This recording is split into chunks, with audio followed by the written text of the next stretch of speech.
हर हर महादेव, जय बाबा केदार। तो अगर आप पवित्र धाम केदारनाथ टेम्पल की यात्रा पर आ रहे हैं तो यह वीडियो आपके लिए बहुत ही खास है, क्योंकि बहुत से श्रद्धालु सिर्फ बाबा के दर्शन करके वापस लौट जाते हैं, जबकि सच यह है कि केदारनाथ के आसपास कई ऐसे पवित्र और बेहद खूबसूरत स्थान हैं जहां जाकर आपकी यात्रा और भी पूर्ण और यादगार बन सकती है। तो आज मैं आपको पूरे विस्तार से बताऊंगी कहां कहां जाना चाहिए, वहां कैसे पहुंचना है, कितना ट्रेक करना होगा, ठंड कैसी रहती है और क्यों ये जगहें इतनी खास मानी जाती है। तो दोस्तों, सबसे पहले समझ लेते हैं बेसिक चीज। जैसे केदारनाथ पहुंचने का मुख्य रास्ता गौरीकुंड से शुरू होता है। यहीं से लगभग 16 से 18 किलोमीटर का ट्रेक करना पड़ता है। यह रास्ता पहाड़ी है, ऊंचाई है, इसीलिए आपको धीरे धीरे चलना होता है। अगर कोई श्रद्धालु ट्रेक नहीं कर सकता तो वहाँ घोड़ा, खच्चर, पालकी और हेलीकॉप्टर की सुविधा भी मिलती है, लेकिन जो लोग पैदल जाते हैं उन्हें असली अनुभव मिलता है। अब बात करते हैं ठंड की। तो केदारनाथ में मौसम हमेशा ठंडा ही रहता है। अप्रैल मई में भी सुबह और रात के समय काफ़ी ठंड महसूस होती है और तापमान कई बार 0 डिग्री के आसपास भी पहुंच जाता है। दिन में धूप रहती है तो थोड़ा आराम मिलता है, लेकिन जैसे ही शाम होती है तब ठंड तेजी से बढ़ती है। इसीलिए आपको गर्म कपड़े, जैकेट, ग्लव्स, टोपी और अच्छे जूते जरूर लेकर जाना चाहिए। अब बात करते हैं दर्शन के बाद घूमने वाली जगहों की। तो सबसे पहले भैरवनाथ टेम्पल के बारे में जानते हैं। तो यह मंदिर केदारनाथ से लगभग 1-1.5 किलोमीटर ऊपर पहाड़ी पर स्थित है, जहां जाने के लिए हल्का सा ट्रेक करना पड़ता है। मान्यता है कि जब सर्दियों में केदारनाथ मंदिर बंद होता है तो भैरवनाथ जी ही धाम की रक्षा करते हैं। यहाँ से आपको पूरा केदार घाटी का बहुत ही अद्भुत व्यू देखने को मिलता है, इसीलिए यहाँ आप जरूर जाइएगा और भैरव बाबा का भी आशीर्वाद लीजिएगा। इसके बाद आदि शंकराचार्य समाधि, यह मंदिर के ठीक पीछे ही स्थित है और बहुत ही शांत जगह है। कहा जाता है कि आदि शंकराचार्य जी ने यही समाधि ली थी। यहाँ का वातावरण इतना शांत होता है कि मन को एक अलग ही सुकून मिलता है। अब थोड़ा एडवेंचर पसंद करने वालों के लिए है बासुकी ताल। यह केदारनाथ से लगभग 7-8 किलोमीटर का ट्रेक है। रास्ता थोड़ा कठिन है, लेकिन जो लोग जाते हैं उन्हें एक बेहद खूबसूरत झील देखने को मिलती है। चारों तरफ बर्फीले पहाड़ों के बीच यह जगह प्रकृति प्रेमियों के लिए स्वर्ग जैसी है। आपको वहां से काफी सुंदर व्यू देखने को मिलता है। अब बात करते हैं चोरावारी ताल की। इसे गांधी सरोवर भी कहा जाता है। यह केदारनाथ से लगभग 3-4 किलोमीटर दूर है। यहाँ का पानी और आसपास का नज़ारा बहुत ही शांत और सुंदर होता है। जो लोग थोड़ा छोटा ट्रेक करना चाहते हैं उनके लिए यह बेस्ट जगह है। आप यहाँ पर जाकर बहुत ही सुंदर सा व्यू देख सकते हैं और मंदाकिनी नदी का उद्गम स्थल को भी देख सकते हैं। ऐसा कहा जाता है कि मंदाकिनी नदी यहीं से निकलती है। अब नीचे की तरफ आते हैं गौरीकुंड में। यहीं से यात्रा शुरू होती है। यहाँ एक गर्म पानी का कुंड है जहाँ श्रद्धालु स्नान करते हैं। मान्यता है कि माता पार्वती ने यहीं पर तपस्या की थी।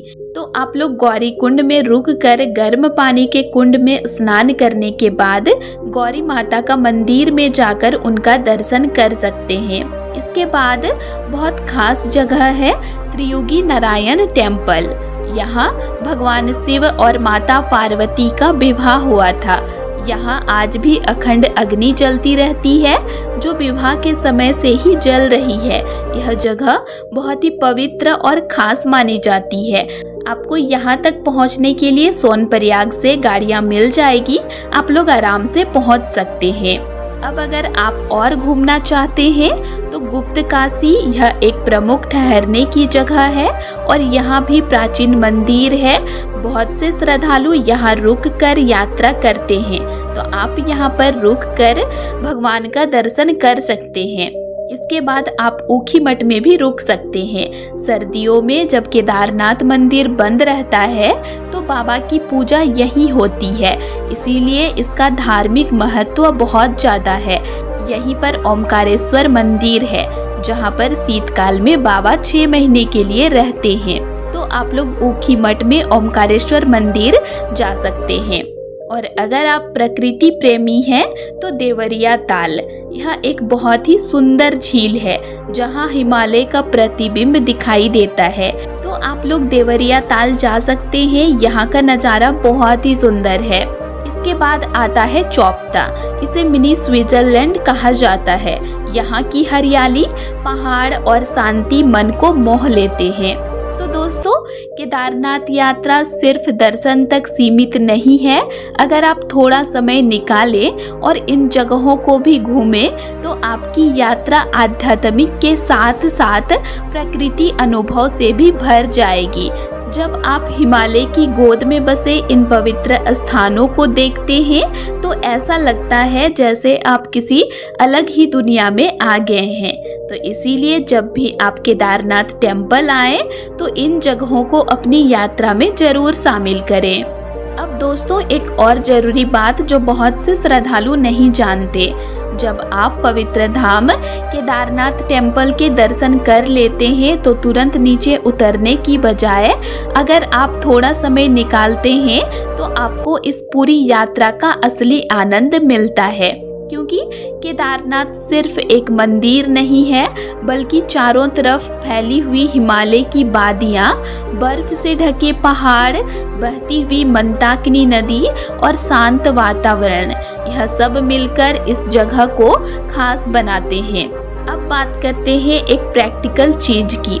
तो बहुत से श्रद्धालु यह सोचते हैं कि हम दर्शन करके तुरंत नीचे उतर जाएं, लेकिन ऐसा करने से आप बहुत कुछ मिस कर देते हैं। अगर आपकी तबीयत और समय सही है तो कम से कम एक रात केदारनाथ में रुकने की कोशिश जरूर करें, क्योंकि रात के समय केदारनाथ टेम्पल के आसपास का माहौल एकदम अलग हो जाता है। ठंडी हवा, शांति और मंदिर के आसपास की रोशनी, यह सब मिलकर ऐसा अनुभव देते हैं जो आप दिन में महसूस नहीं कर पाएंगे। सुबह के समय जब आप उठते हैं और सामने बर्फ से ढके पहाड़ों के बीच मंदिर के दर्शन करते हैं तो वह दृश्य आपके जीवन का सबसे यादगार पल बन सकता है।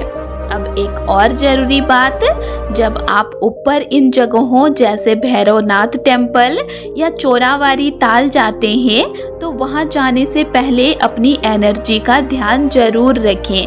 अगर आप थके हुए हैं तो जबरदस्ती ट्रेक ना करें, पानी पीते रहें, धीरे धीरे चलें, क्योंकि ऊंचाई पर शरीर जल्दी थकता है और सांस फूल सकती है। इसके अलावा एक और छोटी लेकिन बहुत ज़रूरी सलाह, जहाँ भी आप जाएं वहाँ की सफाई का ध्यान जरूर रखें। प्लास्टिक या कचरा इधर उधर बिल्कुल ना फेंकें, क्योंकि यह सिर्फ एक पर्यटन स्थल नहीं है बल्कि एक पवित्र धाम है।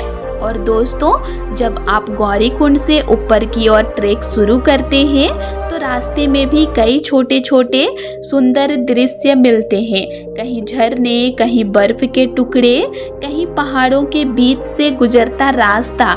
इसीलिए कोशिश करें कि यात्रा को सिर्फ जल्दी खत्म करने की बजाय उसे एंजॉय करें।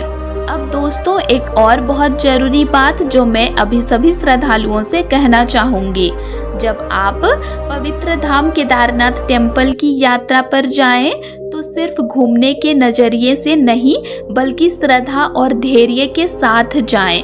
क्योंकि पहाड़ों की यात्रा में कई बार ऐसी स्थिति भी आ जाती है जहां आपको थोड़ा इंतजार करना पड़ सकता है, कभी मौसम की वजह से, कभी भीड़ की वजह से, तो कभी रास्ते की स्थिति की वजह से।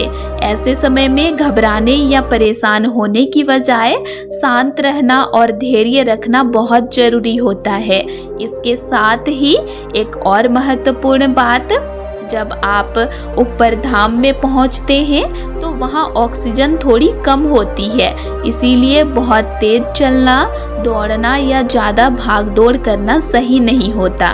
धीरे धीरे चलें, बीच बीच में आराम करें और अपने शरीर के संकेतों को समझें। अगर हल्का चक्कर या थकान महसूस हो तो तुरंत रुक कर आराम करें। अब बात करते हैं एक बहुत काम की चीज़, टाइम मैनेजमेंट।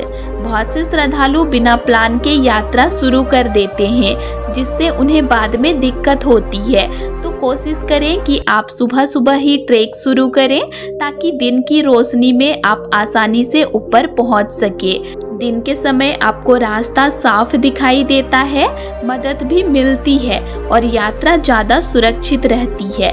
इसके अलावा जब आप गौरीकुंड से ट्रैक शुरू करते हैं तो रास्ते में कई छोटे छोटे पड़ाव आते हैं, जहां आप रुक कर चाय, पानी या हल्का खाना ले सकते हैं। इसीलिए अपने साथ बहुत ज़्यादा भारी सामान ले जाने की ज़रूरत नहीं होती, बस ज़रूरी चीज़ें ही रखें। और एक दिल से जुड़ी बात, जब आप ऊपर केदारनाथ टेम्पल पहुंचते हैं और बाबा के दर्शन करते हैं तो वह पल सिर्फ एक यात्रा का अंत नहीं होता, बल्कि एक आध्यात्मिक अनुभव की शुरुआत होती है। बहुत से लोग बताते हैं कि वहां पहुंचकर उन्हें एक अलग ही शांति महसूस होती है, जैसे सारी थकान और परेशानियां खत्म हो गई हो। तो दोस्तों, अगर आप भी इस साल बाबा केदारनाथ धाम की यात्रा पर जाने वाले हैं तो इन सभी बातों को ध्यान रखें और अपनी यात्रा को सिर्फ एक ट्रिप नहीं बल्कि एक यादगार और आध्यात्मिक अनुभव बनाएं। और जो भी जाने वाले हैं 2026 में केदारनाथ धाम, उनके साथ ये वीडियो जरूर शेयर कीजिए, उनके लिए काफ़ी हेल्पफुल रहेगा। तो दोस्तों, आज के लिए इतना ही, और आप लोगों को मेरा आज का इन्फॉर्मेशन कैसे लगा ये मुझे कमेंट करके ज़रूर बताइएगा। और वीडियो अच्छा लगा तो वीडियो को लाइक कीजिएगा और साथ ही चैनल को सब्सक्राइब भी ज़रूर कर लीजिएगा। और अगर आप लोगों को केदारनाथ धाम से रिलेटेड और भी वीडियोस देखने हैं तो मेरे चैनल में अपलोड हैं, आप उनको भी देख सकते हैं। तो चलिए फिर मिलते हैं एक नई वीडियो के साथ। Thanks for watching.